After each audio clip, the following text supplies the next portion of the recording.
Borderlands Trail and Ultra Running Podcast. My name is Josh Rosenthal. I'm the host and the founder. I'm excited. This is a big weekend for geeks like me and like you. We got the Mammoth 200, got the Bear 100 happening in Utah. That's no unknown race, but the hype really is the Mammoth 200 and the World Champs happening in Confranc. As I record this and release this, the long trail is yet to happen. And I am unbelievably pumped about the long trail there. There's a lot going on. We're going to get to the Hyperlight Hotline. Today's Hyperlight Hotline heavy. The Hyperlight Hotline isn't just the voices anymore. It's also the comments. It's the conduit by which we stay in touch. So I got plenty to talk about today, and a lot of it is sourced from you. I'm glad that you are here. All right, I'm going to be at IRX in Amsterdam at the RAI Amsterdam, November 4th and 5th. I've got some unbelievable podcasts lined up. You know, you never know what happens until it happens, but it is booked and on the calendar that I have Dean Karnassus and Scott Jurek coming on the podcast that I'm going to do there at IRX. Hey, it could back out. Crazier things have happened, but right now it's on the calendar. It's 300 plus brands. It's a great place to be. If you're in Europe, and Amsterdam's not crazy hard to get to. Like from Paris, it's a 3.5 hour train ride. I realize that not everywhere is that close, but if you're close, come hang. I'm going to be doing some stuff there with other brands as well. But it'd be cool to hang out. One of them, 42. Shout out to 42, my dude Jury and the whole gang over there.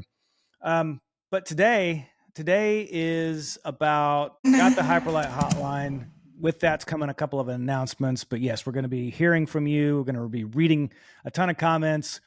I'm looking at the Mammoth 200 here. I'm looking at the World Mountain and Trail Running Championships, and I'm looking at what I'm calling lesser knowns. What are the lesser knowns of trail running right now? What's the stuff that we're not talking about, we're not hearing about? And I sourced that from you as well. So there's a lot of today is coming from you all. So let's come out of the gates. Let's do some Hyperlight Hotline. Let's hear from a couple folks here. Let's start with an old buddy here. I mean, hitting on a controversial topic, but I'm a big fan of this guy. Hey, Josh, Wolfie, David McBride here, longtime listener, first-time caller. I want to comment on your take about the UTMB climate fee. I work in a quant-heavy field, so I'm biased toward graphs and charts. We often deal with skeptics, people who don't trust our data, usually because it threatens their bias or agenda. Analysts often respond with a flood of charts, but that rarely builds common ground. What helps more is asking skeptics why they disagree. Sometimes they bring new data, but it's usually gut feelings, outdated assumptions, things like that. So rather than try to prove climate change with charts, though I believe it is human caused and worth addressing, even though taxes,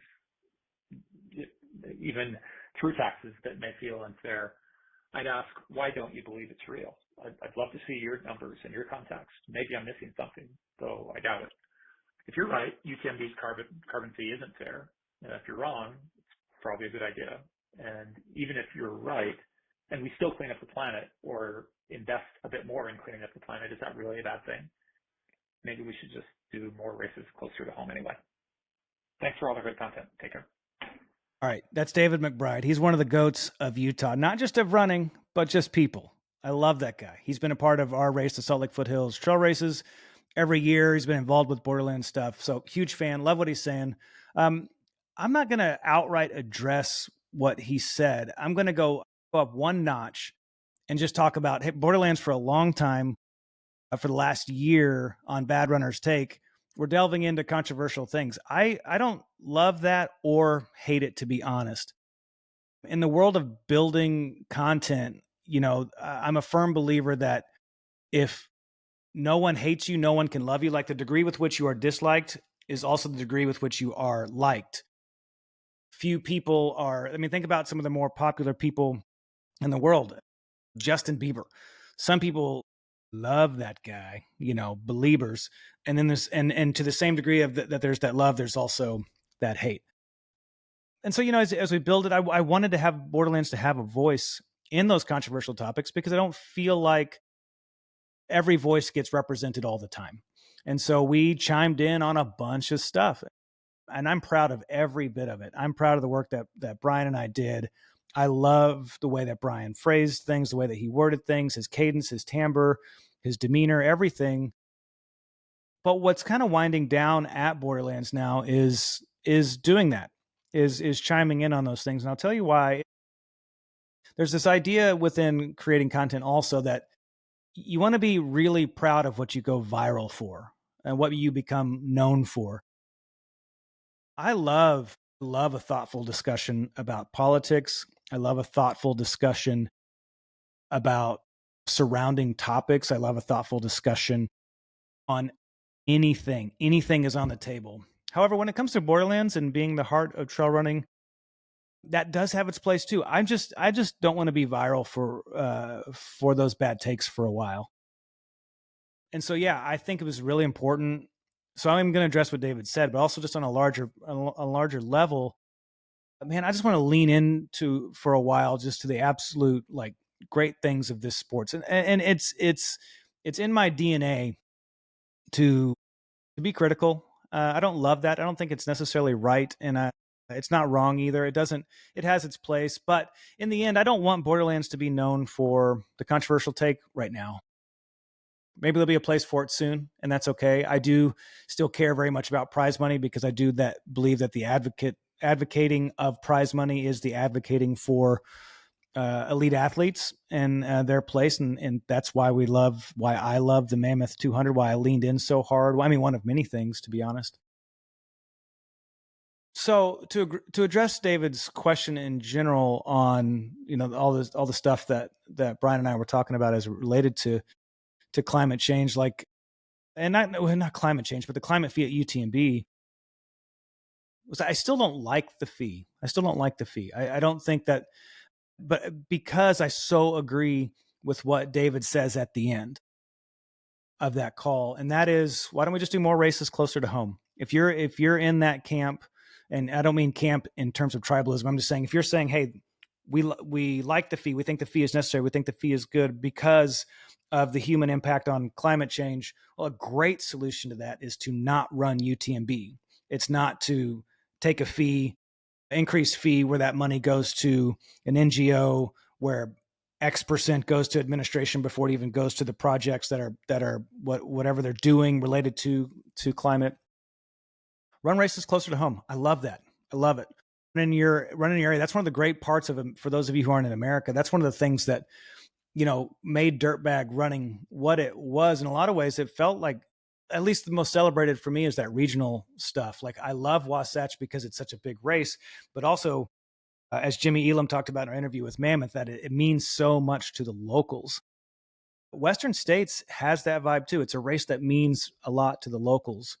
So I think on the Venn diagram of me and David, I'm going to celebrate and say, not only is he right about, hey, if someone's wrong about climate change and this isn't happening and it's not human caused, what's the downside to cleaning up our planet a little bit? I think we can agree on that. The other part that I think that, regardless of where your views are on this and what data you've consumed and all of that sort of stuff, that we could also agree that running more races closer to home is great. But to those of you who still do want to do the big ones, you want to go to Mount Fuji, you want to go to Mont Blanc, you want to go fill in the blank, you want to go run TSP in the Atacama Desert. Yeah, do it. Do it. And if that race does have the fee, but you want to run the race, regardless of how you feel about the fee, that's the gate that they have put up to go through. And so you pay it, you pay the toll, and you go through. Thanks, David. I always love hearing from you. Let's take another one here. Buenos dias, Hyper Life. This is the Stoke Wizard, Chris Andrews, wishing you guys, wishing Jeremy in particular, amazing race out of Run Rabbit Run. A couple weeks ago. I just wanted to hop on and say thank you guys so much for the yummy, yummy carbs and for keeping me going like the freaking Energizer Bunny out on the trails. It's Friday. It's beautiful. Let's go get some dread. And, yeah, have a good one, guys. Much love. Happy trails. Peace out. If someone were to tell me, hey, what do you think a Stoke Wizard sounds like? I'd say, I'd try and do that voice, that guy right there. It was a couple weeks ago before Jeremy from Hyperlight did his Run Rabbit Run, crushed it. Also, great friend of the podcast, Jesse Rich. We are working on a documentary, a short documentary about him that we call Trail Runner City Dweller. We haven't done these in a while. We've done about 4 or 5 of them. Putting one together on Jesse, who just won that same race, Run Rabbit Run, M1. I can't take a smile off my face. I'm just so pumped for him. I'm pumped to see the title come to Salt Lake City, even though I haven't lived there in about a year and a half. But yeah, so the Stoke Wizard wishing Jeremy good luck, and it worked. Jeremy finished, I think, directly because of the Stoke Wizard. Okay, now I'm going to move the Hyperlight hotline. So we call the phones. You guys like to call sometimes. I think I'm still working on like the call to action. What do I want you to call and actually say? Right now, it's just say, call and say anything. And a lot of you do. I get a lot of messages when we just grab a few and throw them on there. But there's also a lot of written content. And so we're calling the written content the Hyperlight hotline now as well. So I've grabbed a handful of things here because I have done some call to comments lately. We did an interview. I did an interview. Well, yeah, it was the last thing that Wolfie and I did together, which was an interview of Rachel Intrican for the Mammoth 200. And on that, I got this great comment. I totally agree with this. This is from Lasted Leather on YouTube. Every interview that I've listened to Rachel break down the 200-mile distance has left me wanting more. She is so knowledgeable and freely shares that knowledge. It's such a unique trait in our sport where an elite athlete is transparent on Strava, in interviews, etc., wishing her all the success at Mammoth. I love that. I love that for a handful of reasons. The first is that she is so clear of mind. I don't know the best way to put it. Her clarity of speech, insight into the 200 as she speaks is wonderful. It's super helpful. It shows more than anything when I listen to it of how much I am not elite, and that's fine. I'm comfortable with that. I'm learning to be comfortable with that, even though I've never been even in the realm or ballpark of elite. Sometimes in my mind, I still think it's possible. It's really stupid. Love hearing her break it down. And here's the special from the podcast. I think you should go listen to the podcast if you're in the least bit interested. I think, Rachel is a GOAT and is a GOAT in the making. She is one currently and is one in the future. And I think it'll be even a greater accolades as it gets there. Her last 12 races, two of which include Cocodona 250. Her last 12 races, she got first place. Dating back to 2017, what was it? 49% of her races, of her 66 races, 49%, she got first place. 75% of those 66 races, she's on the podium. Unbelievable.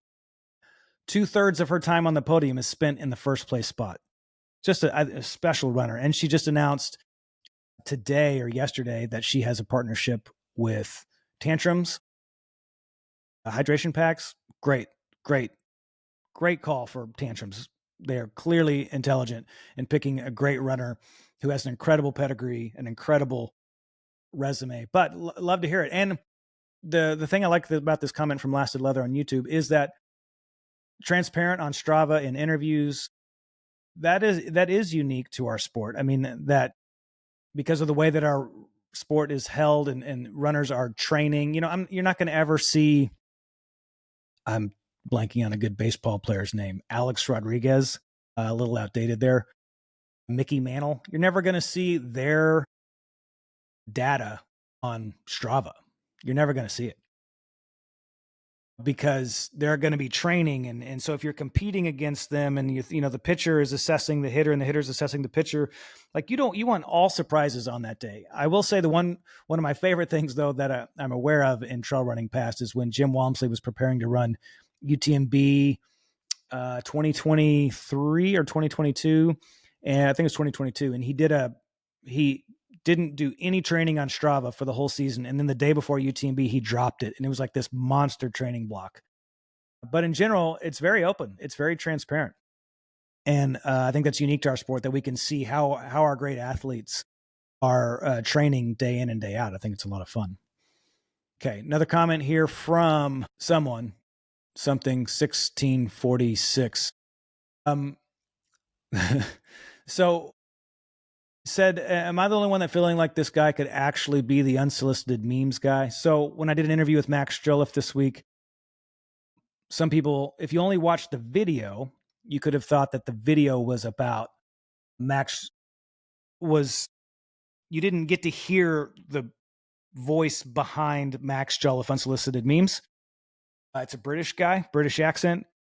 And so this person is posturing, is Max possibly the guy behind the guy in Max Joliffe unsolicited memes. If you haven't gone, they are seen them. They are unhinged. They are legitimately unhinged. But you should absolutely check them out. Okay, another comment that I really liked, and it was on the Max Joliffe one. And it's this TrueTube.1 said, and this is directed at me, you have yet to finish your first Ultra, Borderlands host, capital HOST. I guess I come off like I haven't ever run an Ultra before. That's fine. I mean, I have ran a lot of them dating back to 2012, 2013. I can't remember the first year. I've ran a lot of them. None of them well. None of them even in the top 50%. But TrueTube.1, I have finished my first Ultra. Thank you. Anyway, probably pretty uncompelling. Maybe you saw my Ultra sign up stats and thought that I might as well not have run it because of how it went. Okay, let's get into some lesser known, is what I'm calling it. I really want to build on this if you all end up liking it. But it's the idea of like, what's the lesser known stuff happening in the trail world right now? There's plenty of it, right? I mean, we've highlighted the Mammoth and the world champs going into this weekend. And I understand if you're not into that and if you don't like that very much, it's not for everybody. And certainly I built this community around people who don't care much about the elites. And then I throw a curveball and all of a sudden I'm obsessed with elites. But I've always been. When I played baseball or when I skateboarded, everything I ever did, I tried to do it at a really high level and I tried to do a great job. And so I've always appreciated the greats at anything. And I could watch two people compete on about anything, like curling. I got into curling at the Olympics, but I could get into curling. So I just did a shout out on Instagram asking for people to tell me what are some of the lesser known stuff out there. And I mentioned in the intro, but it was only because of the swish on Instagram said, hey, it's the bear this weekend. Let's not call that lesser known. I don't think it's lesser known, they said, but the bear is a very well-loved, very iconic Utah race. I do think, though, that it is lesser known, relatively speaking. If you're in that world and the bear is in your zeitgeist, then it is the most important race. It's a brilliant race. Shout out Hal Kerner, who won like the first 4 of them in a row. Jesse Rich, who he mentioned today, had gotten 3rd place there before. Carl Meltzer's won it a ton, I think, at least once. His 2007 year was just off the charts. And one of the things that he did that year was win the bear. Crazy iconic race. So not lesser known, but I paced it one year. It was a rainy year. And one of the things that the bear is known for is the hot temperature during the day and the crazy swing to cold temperatures at night. So let me take a quick look here and see who is running it this year. If there's anybody of note, we've got, it starts today. Give us the entrance list. Well, no entrance list.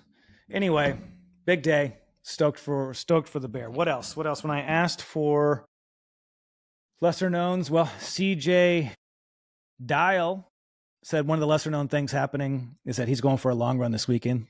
So I agree with that. I did not know that, CJ. I could have guessed if you're following Borderlands. Okay, what about Benjamin? Ben, Colorado. Ben. Crested Butte Ultras. Yeah, peak fall colors at Crested Butte. Stunning course. That race absolutely should be more notable. That race this time of year is insane. It's brilliant. Laurel Highlands Fall Classic by Casey the Hobby Jogger. Laurel Highlands, shout out to anybody who's running Laurel Highlands. It's no Mammoth, it's no world champs, and we like it that way. Okay, Noah said that the big lesser known for the week is that he's previewing the course for his 100-miler that he's running, which is great. It's the Warbird 100, which is a badass name. Warbird 100 in Hyden, Kentucky. Good luck, Noah.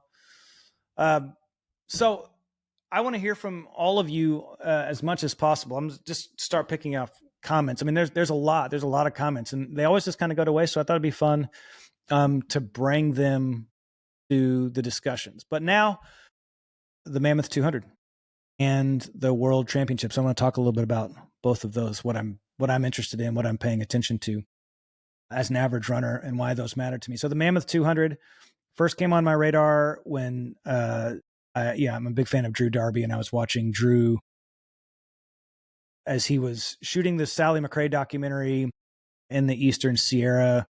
I don't know if he posted some stuff about it. I don't know. It just made it into my consciousness, and then the documentary comes out that Drew did in conjunction with Tim. Really, really beautifully done documentary. Highly recommend it. Still cool, interesting. Mammoth Trail Fest. It's not a bucket list thing for me, but I tell you, as someone who consumes social media and YouTube and all this, I'm a fan of the visuals that come out of there. I'm struck every time I see something from Mammoth Trail Fest because the scope and scale just seems enormous. It's a massive undertaking.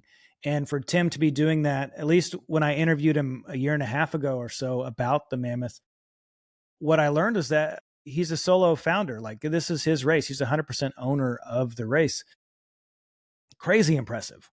And then he's got a ton of people involved. I mean, the amount of cash moving through that thing is absurd. He has to have a ton of relationships in the area, no doubt on all that. But the visuals are fun, and his color choice I think is really interesting. It's that pink and green that are both very light. That is desaturated, probably the word. Fun to look at. Bottom line, I'm engaged, even if I'm not chomping at the bit to go run the Eastern Sierra. And I like Tim Tollefson, clearly. Obviously, I don't know how do you not. So the documentary comes out, and still paying attention. Then they released the $20,000 prize purse, and I thought, okay, I really like this now. To me, one of the first things that pointed to was that an elite runner is at the top of this race because to me it feels competitive. Tim would disagree, or I guess he didn't touch on it to that nature. I don't know if he disagrees, but how do you not be an elite runner and want to have a race that does better than other races? How do you not compete in that way? Look at Speed Goat, Carl Meltzer, and his race Speed Goat up at Snowbird in Salt Lake City. Like, he had prize money. I think he's a competitive person. He's surely that way in his business as well, and wanted his race to be the best. And clearly it was. In UTMB, wrote him a fat check. I think Tim dropping that $20,000 prize purse, of which Hillary Yang was very much involved in the idea of that and the execution of that, from what I understand, I think that he is I think he's trying to be the top 200 miler in the country. I think that matters to him. I think he's looking to podium and make sure that he's up there, even if he wouldn't throw shade on Jamil or Candace. I don't believe that that's the thinking, but the idea is like, hey, I want to make this thing great. In order for this to be great, what can we do? Well, notable person as race director, notable person as co-race director, great reputation of these notable people. Relative to my knowledge, which isn't very deep, there's not another massive ultra going through the Eastern Sierra of this scale. So he's got uniqueness. It's kind of like gold. Like, what are all the things that make gold valuable? There's scarcity. It's difficult to get, and it's scarce, and people want it. So you combine all those things, it becomes really valuable. I think that's what he's building with the 200, and he's capitalizing on everyone's desire to do it. There were even more notable names involved prior to what's happening on race day today when it starts. And Malcolm was signed up, Finn Melanson was signed up, as well as who we're seeing now: Jeff Browning, Tim Olson, Rachel Intrican, Tara Dower, Jimmy Elam, and a lot of others who deserve to be named, who I don't know off the top of my head. I think this $20,000 prize purse, for me, it's a very safe way to do it. It's a test, I think, to see, does this $20,000 matter? And I asked each person that I interviewed, Rachel Intrican, Max Jolliffe, who I didn't mention earlier. I told you there were others I was forgetting. Rachel, Max, and Jimmy, does this prize money matter? And to varying degrees to each of them, the answer is yes, it does matter. It does make you run harder, go harder especially toward the end. If you're in the hunt, if you can smell any of that money, smell the podium, that you could just burn a few more matches, burn some matches that you didn't even know that you had, because at the end of it is prize money. And if you're a full-time elite athlete, that prize money could be the difference between, something, a special month or two and a mediocre month or two in terms of finances. If you've got a full-time day job like Jimmy Elam, who's been at Ultra for 6 years or so, I believe in sales, then a $5,000 take home is, gosh, what is that? What does that mean? I mean, it still means something. It's a vacation. It's an awesome vacation. Whatever it is, pays down some debt, anything like that, to the, the opposite, the inverse of nothing, and I don't believe that any runner could run 200 miles purely for the runner, for the money. An elite, at least. I would, but I'm going to suffer through that thing. And you tell me, hey, go run 200 miles. I'll give you $10,000, of course. But an elite runner, they're out for challenge. They're looking for things to do that are hard. They want to prove themselves against big competition and a hard, big course and all of that. So I think that's what the Mammoth provides. And other races provide deep fields. Cocodona provides a deep field. Mammoth or Moab provides a hard course. I mean, what 200 miler doesn't provide a hard course simply by the nature of its length? But Tahoe 200, hard, clearly. Bigfoot 200, obviously. Ask Mike McKnight, who's crushed all these before. They're all hard. They're all hard.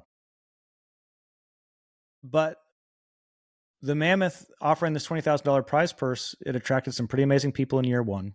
You have all these things, these qualities of gold that I believe are found in the Mammoth 200. And so here we are, on the brink of, I think, what's going to be a really great race in this. The live feed, there is absolute debate on the purpose of live feed, in my opinion. What purpose is it actually serving? How can you pull this off? And maybe I'd be totally surprised to hear from Mountain Outpost how little it actually costs to execute. But the potential of the live feed gives someone like Dan Green a contract with Solomon. I mean, not in and of itself.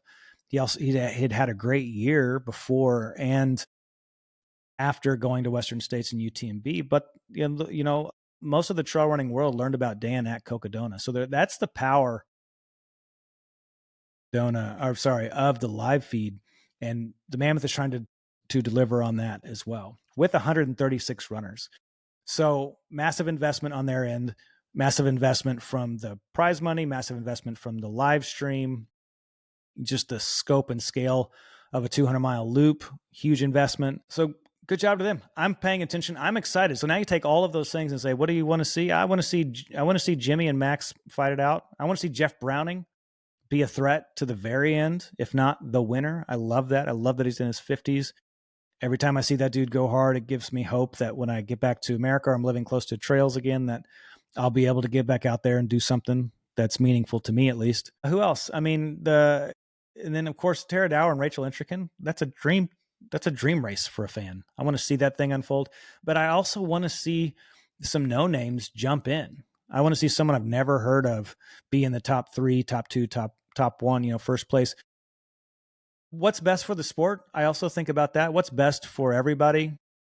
It's usually a notable team, even though everyone would kind of groan. Like, think about how much money the Major League Baseball makes when the Yankees are in the World Series compared to the Cincinnati Reds. No shade on Cincinnati, but you know what I mean. Texas Rangers, my home team, my favorite team.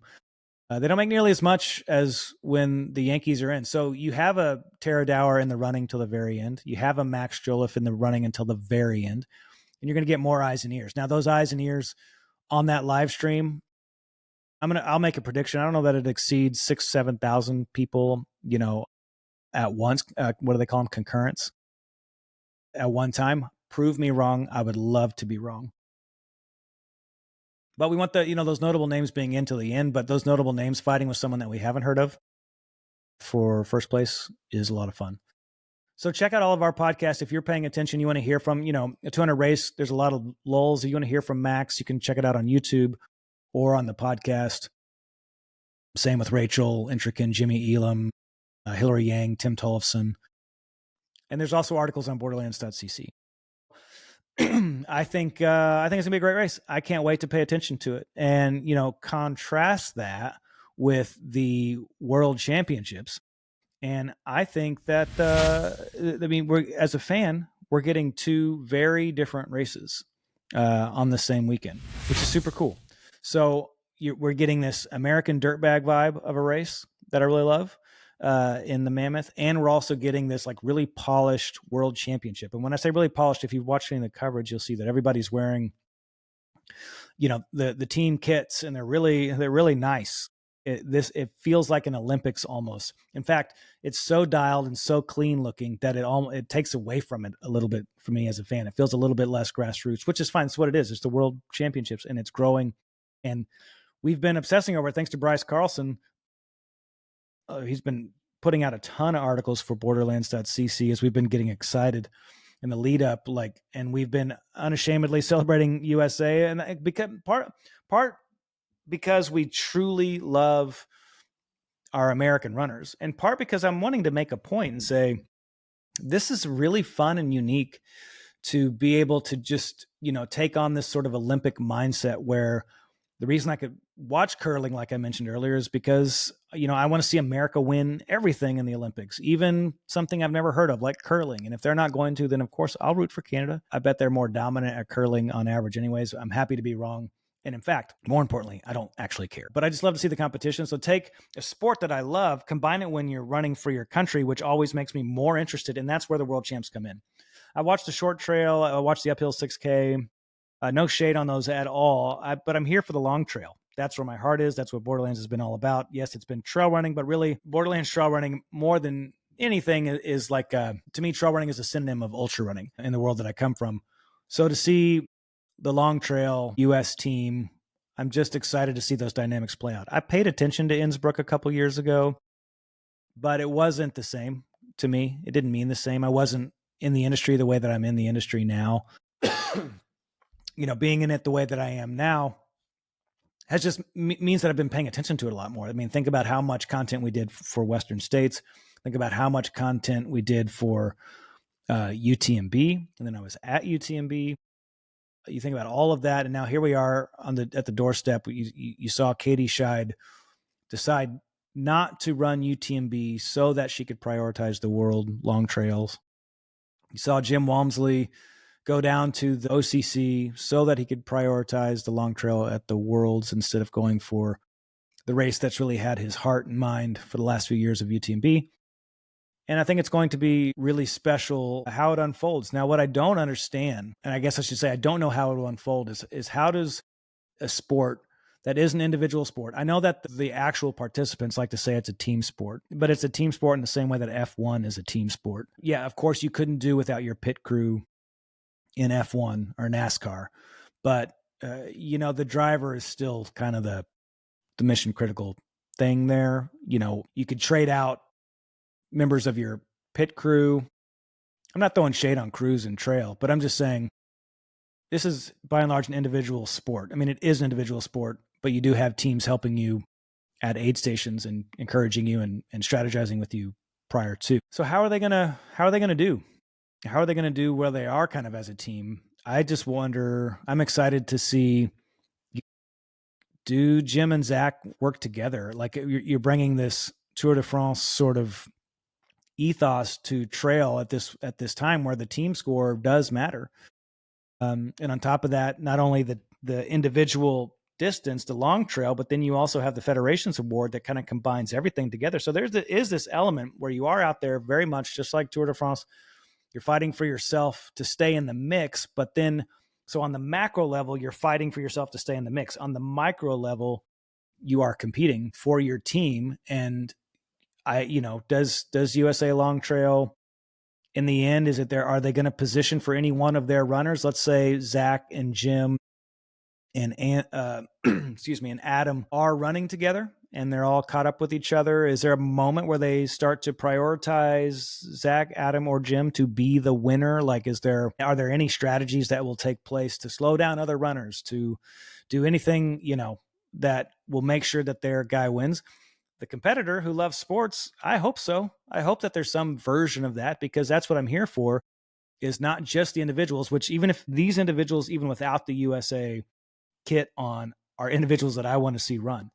But put all these individuals on a team with Zach Miller, Jim, all the names I've mentioned plus more. Go to borderlands.cc for the full roster. It's going to be special, and it's unknown to me. And in the end, how does a runner go from their entire life running for themselves and running for their brand to running for their country in a different format? Is it as simple as switching from playing tennis as a single to playing tennis as a double? I wonder what the closest comparison would be to switching from running UTMB, for example, Jim running OCC, to Jim running the World Long Trail Champs as a team member and teammate. They don't have a lot of experience being teammates. They have a lot of experience cheering each other on. So what I want to see this weekend is how are they a team? I think it's a fun thing to watch. And that's what I'm going to be obsessed over. I'm going to be glued to the TV. On my computer, I'll have the Mammoth. On the TV, I will have the Long Trail. Now, here's what's great being in Paris to some degree. Not great. This is actually awful. Is being in Paris, the Mammoth's going to have static cams all night, starting at 10 p.m., which fast forward 9 hours, and that's where I'm at. So as I'm waking up at, let's say, 7, I'm ready to watch. Well, they're just switching to static cams for 6 hours or something like that. So I don't get to see it. But that's when the long trail's happening. So at least as a fan, I get to see something at any given moment, even if they're not simultaneous. So, hey, I'm glad that you joined me on this. This is, man, the lesser known thing is something I want to push on, but this is a weekend for geeks. And if you're one of those geeks, I'm glad that you're here. I'm glad that you trusted me with your time. In the show notes, there's I have something called The Analog. It's a weekly newsletter that goes out on Wednesdays, that if you like this stuff, if you're a geek also, it's a great one for you. It's it's essentially the Trail Running Herald. And I now have a mascot named Harold, and you'll see his picture showing up a lot. He's just like a 90-year-old guy called Trail Running Herald. Also, leave a comment on the podcast. If you're on Apple Podcasts, leave a review, rate these, follow these. Sharing, sharing is the thing that algorithms love the most. Anytime you click share, they love that. It does better. All the content does better. So as I lean in with all my heart, soul, mind, and strength to building Borderlands, anytime you can share it, leave a comment, follow, all that sort of stuff tells these algorithms that what Borderlands is doing, other people might be interested as well. All right. Thanks for joining me. I hope you have a great weekend. I'll be back next week to recap some stuff.